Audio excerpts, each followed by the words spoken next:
In this presentation, you will be learning about board policy that directly supports student identity and the use of preferred student pronouns. The governing authority is Board Policy 3211 and Regulation 3211. In addition to that, we will reference the revised Washington Code 28A 642080 and, when applicable, federal laws.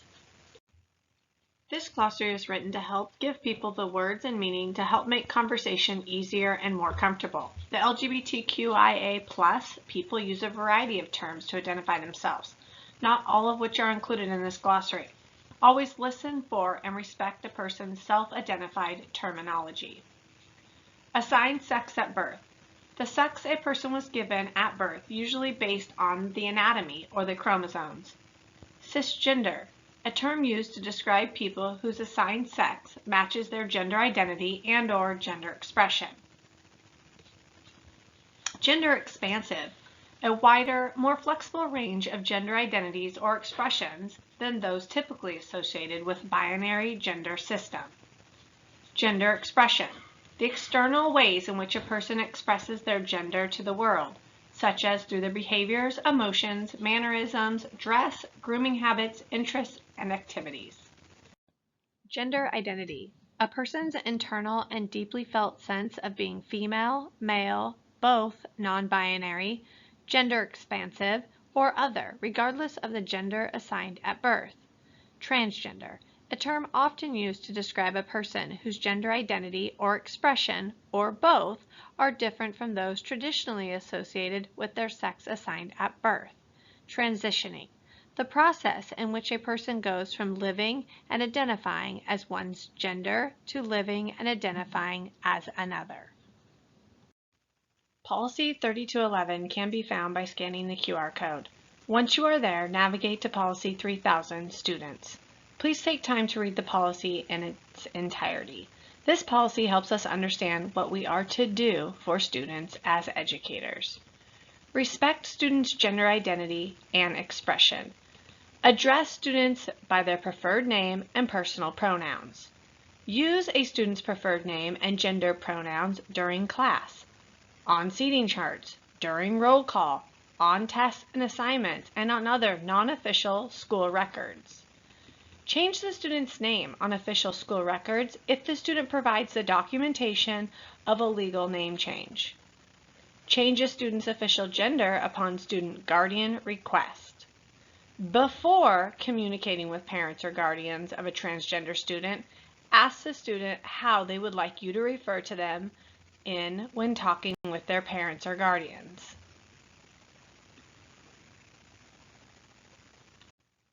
It is important to note that there are behaviors that the policy does not support.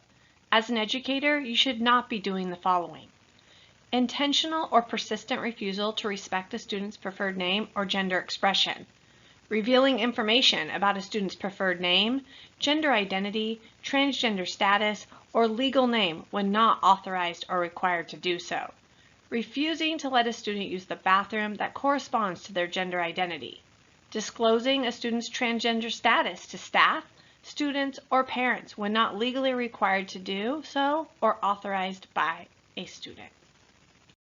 As a quick example, my name is Tommy. It isn't my given name, but Thomas has always made me feel like I'm in trouble, and for some reason, Tom is never fit. And just like shoes that don't fit, only Tommy has ever felt correct. And throughout my life, people have been willing to honor it based on me advocating for its use, and has always affirmed who I feel like I am. You've created a safe space, so keep it safe. First, congratulations on making your student feel safe with such personal and important information. Second, keep on keeping it safe by nurturing the relationship with trust. Third, we acknowledge it feels weird to not share everything with parents, especially at the elementary level. It is not your job to share this information with parents or guardians, as you don't know the ramifications of outing a student at home if they are not comfortable sharing that information themselves. It is your job to keep that connection with your student strong and safe by keeping information such as pronouns and gender identity within your classroom if that is what your student is comfortable with. Our students may be young, but we need to trust them to know themselves and encourage them to share each and every version of that with us. Here are some things that you must do as a Puyallup School District employee. You must honor and use students' pronouns. Remember that they might change during the school year, and if you make a mistake, just apologize and move on. Don't dwell or over-apologize. You must honor and use the student's preferred name, again, even if it changes. We also must allow students to use the restroom that aligns with their personal gender. They do not have to use a special bathroom like in the health room. They are allowed to use the bathroom that aligns best with who they are. We also must honor a student's wishes when it comes to where they are outed. So make sure you check with a student to see if they're willing to share this information with their families, other staff members, other students outside of your classroom. This is often due to safety concerns. As a Puyallup School District employee, there are some things we cannot do. One thing we cannot do is refuse to honor a student's preferred name and/or their pronouns. We also cannot out a student. If a student happens to confide in you, you need to make sure you know how to communicate about them to their family and other staff members. Both secondary and elementary students have this right. Make sure that when you are using their pronouns that you use in communication, that they are the ones that keep students safe in their home environment. You cannot judge or mistreat a student for their identity or for anything else. Hopefully, this is obvious. But it also means that you cannot tell a student that they are wrong based on their identity, based on how you personally believe, or because it makes you uncomfortable. We also cannot require a student to use a certain bathroom or a bathroom with which they do not identify as mentioned in the previous slide.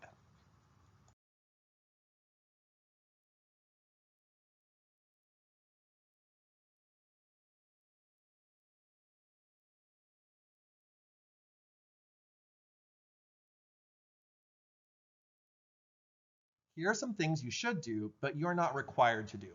The first is to normalize sharing your pronouns, and you can do this regularly by sharing your own.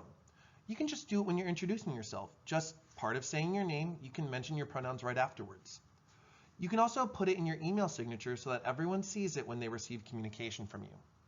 At least once a year, ask students for their pronouns, and you might want to do it a second time or even a third time during the year. An example might be at the start of the beginning of second semester. You want to make sure you are identifying students correctly. But when you ask that, remember to ask who it is okay to share that information with so you don't out a student and compromise their safety.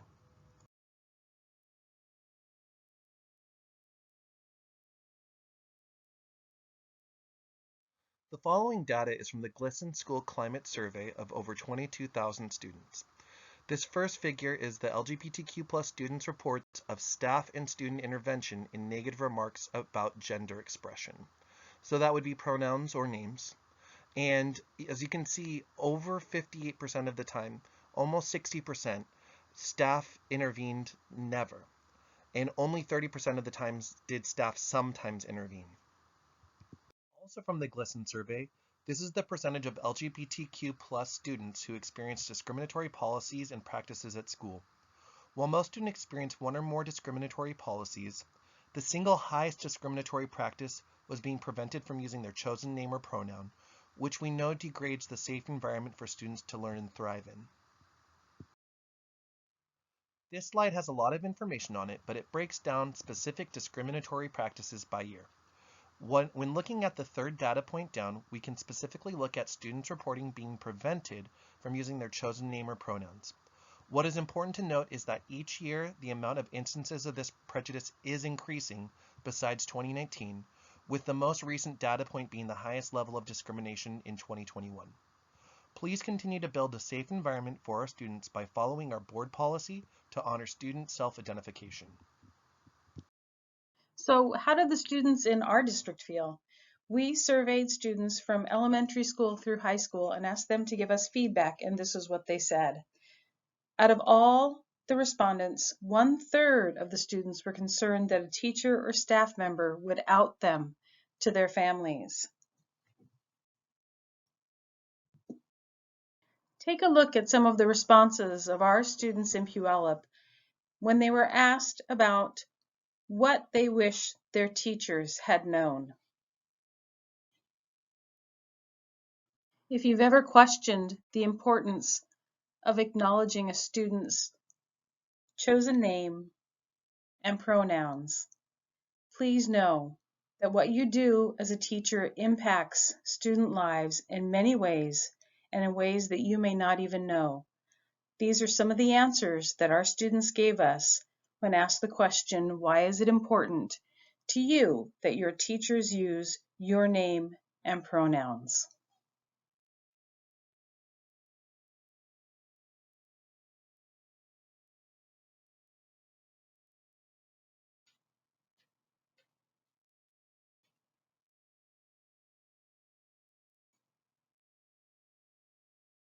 What you say and what you do with our transgender students makes a huge difference in how they maneuver through their lives.